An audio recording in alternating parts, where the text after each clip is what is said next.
Hi guys, మనం తెలుగులో కొన్ని అండర్ రేటెడ్ మూవీస్ ఉన్నాయి.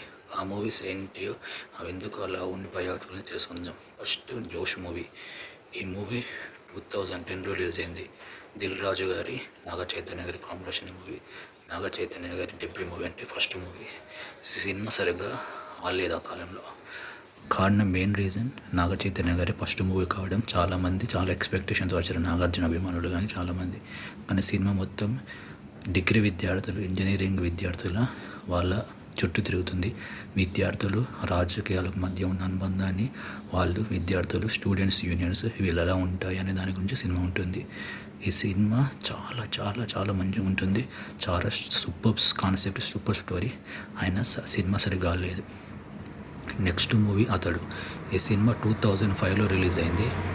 మురళీమోహన్ గారు ప్రొడ్యూసర్, త్రివిక్రమ్ శ్రీనివాస్ గారు డైరెక్షన్, మహేష్ బాబు గారు హీరో. ఈ సినిమా కూడా సరిగ్గా లేదు ఆ టైంలో.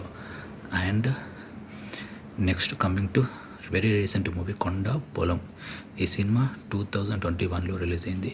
డైరెక్టర్ క్రిష్ గారి movie and Uppena hero Vaishnav Tej గారి సెకండ్ మూవీ.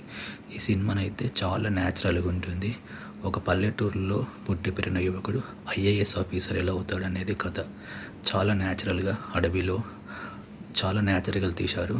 కానీ సినిమా ఆ టైంలో రిలీజ్ అవ్వడం వల్ల, కరోనా టైంలో, కోవిడ్ టైంలో రిలీజ్ అవ్వడం వల్ల ఈ సినిమా సరిగ్గా పర్ఫామ్ చేయలేదు.